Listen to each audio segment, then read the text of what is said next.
கிறிஸ்துவுக்குள் அன்பான தேவனுடைய பிள்ளைகளே, கர்த்தருடைய பரிசுத்த நாமத்தில் உங்களை வாழ்த்தி ஆசீர்வதிக்கிறேன்.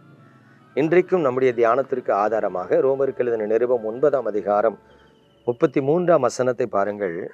இதோ இடறுதற்கான கல்லையும் தவறுதற்கான கன்மலையையும் சீயோனில் வைக்கிறேன், அவரிடத்தில் விசுவாசமாய் இருப்பவன் எவனோ அவன் வெட்கப்படுவதில்லை என்று எழுதியிருக்கிறது. பிரியமானவர்களே, ஆண்டவர் அன்புள்ள ஒரு தேவனா இருந்தாலும் அவர் செய்கிற சில காரியங்கள் நம்மால் ஏற்றுக்கொள்ள முடியவில்லை என்று சொல்லுவோம். ஆனா ஏற்றுக்கொண்டுதான் ஆகணும்.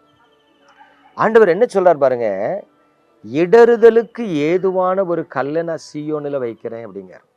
அதாவது we are all believers, நம்ம எல்லாம் விசுவாசிகள், நம்ம கர்த்தரை நம்புறோம், கர்த்தரை நேசிக்கிறோம். ஆனா நம்ம வாழ்க்கையில சில நேரம் இடறுவதற்கு ஏதுவான சூழ்நிலை வரும். ஏன் வருது? சிலர் கேட்பாங்க, பார்த்துருக்கீங்களா? அண்ணே, ஆண்டவர் அழகா ஆதாம் ஏவால படைச்சார்ல. ஆமா, பிறகு எதுக்குன்னே அங்க கொண்டு ஒரு நன்மை தீமை அறியக்கூடிய விருட்சத்தை வச்சாரு.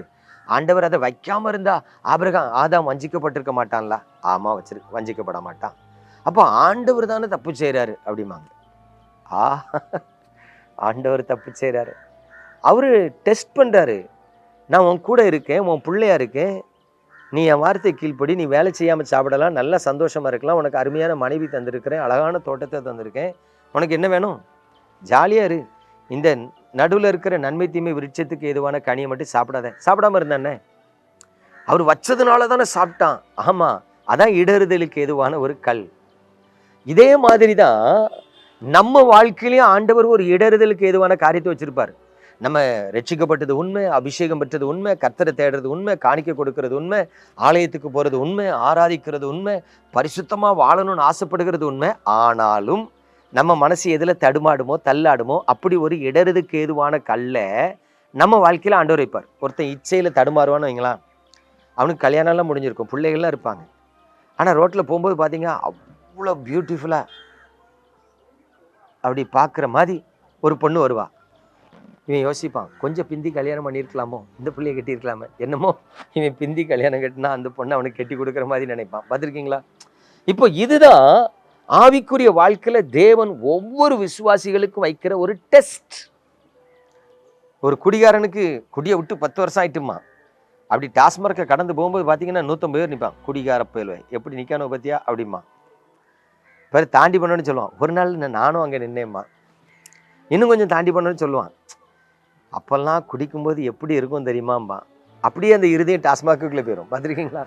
இதான் இடறுதுக்கு ஏதுவான ஒரு காரியம். பிரியமானவர்களே, அதாவது நிமிர்ந்த நடையும் நேர்கொண்ட பார்வையும்னு தமிழ்ல ஒரு இலக்கியம் உண்டு. ஒரு ஆவிக்குரிய வாழ்க்கையில ஒரு ரட்சிக்கப்பட்ட தேவ பிள்ளை இப்படித்தான் வாழணுங்கிறத கர்த்தர் விரும்புறார். நீ இப்படித்தான் வாழணும், ஸ்ட்ரைட் ஃபார்வர்டா இருக்கணும், கர்த்தருக்கு பயப்படணும், அலசடி படக்கூடாது. இது தேவ பிள்ளைகளுக்கு வைத்திருக்கிற ஒரு ஒழுங்கு. வச்சுட்டு நீங்களும் நானும் தடுமாறுவதற்கு ஏதுவான ஒரு இடறுதலுக்கு ஏதுவான கல்லையும் வச்சிருப்பார். இடராத. என்னையா சோதனை இது? ரட்சிக்கப்பட்டவனால இடற முடியாது. ஆனா ரட்சிக்கப்பட்டவனுடைய ஜெபம் குறைஞ்சா இடருவான். ரட்சிக்கப்பட்டு அபிஷேகம் பெற்றவனால இடற முடியாது. ஆனா அந்த அபிஷேகத்தை காத்துக்கொள்ளாதவன் இடருவான். வேதத்தை நேசித்து வாசித்து தியானிக்கிறவனால இடற முடியாது. வேத வாசி குறையும் போது இடருவான். இப்போ நல்ல கவனிங்க, நீங்க இடறுகிறீர்களா, இடராம இருக்கிறீங்களா? ஆண்டவர் இந்த இடரலை என்ன விட்டு எடுத்து போட்டா நல்லா இருக்கும். அவர் எடுத்து போட மாட்டாரு. தங்கத்தை சுத்த தங்கமா இல்லையான்னு சோதிக்கிற கல் ஒண்ணு இருக்கு. அதுல உரசனாதான் சுத்த தங்கமா இல்லையான்னு தெரியும். உரசுற கல்லை வச்சிருப்பாரியா, நீ சுத்த தங்கமா இருன்னு. பிரியமானவர்களே, ஆவிக்குரிய வாழ்க்கையில நீங்க எவ்வளவு பெரிய பரிசுத்தவான்களாக உத்தமர்களா இருந்தாலும் உங்க வாழ்க்கையிலும் இடறுதலுக்கு ஏதுவான ஒரு காரியம் இருக்கும், எங்கேயாவது இருக்கும். ஆனா நீங்களும் நானும் இடறக்கூடாதுங்கிறது தான் கர்த்தருடைய சித்தம். இன்னைக்கு இடராம வாழ்ந்து கொண்டிருக்கிறோமா, இல்லை இடறி இருக்கிறோமா? இடறி இருந்தா மறுபடி எழும்புங்க, இடராம இருந்தா காத்துக்கொள்ளுங்க. இடறிக்கொண்டே இருப்பீங்கன்னா சரிப்படுத்துங்க. நம்ம ஜெபிப்போமா? எங்கள் அன்பின் பரலோக தகப்பனே, பரிசுத்தமான காலைவேளையில கர்த்தர் தருகிற நல்ல அருமையான வார்த்தைகளுக்காக ஸ்தோத்திரம். இந்த வார்த்தைகள் எங்களை உயிர்ப்பிக்கட்டும், உருவாக்கட்டும், உணர்த்தட்டும், ஆசீர்வதிக்கட்டும். அன்பின் தகப்பனே, உமது கிருபையின் கரத்தில் எங்களை தாழ்த்துகிறோம் ஐயா. உமது முகத்தை எங்கள் மீது பிரகாசிக்க பண்ணும், வழி விலகாதபடி காத்துக்கொள்ளும். நன்மையினால், கிருபையினால், இரக்கத்தினால் முடிசூட்டும். இயேசு கிறிஸ்துவின் அன்பின் நாமத்தில் பிதாவே, ஆமென்.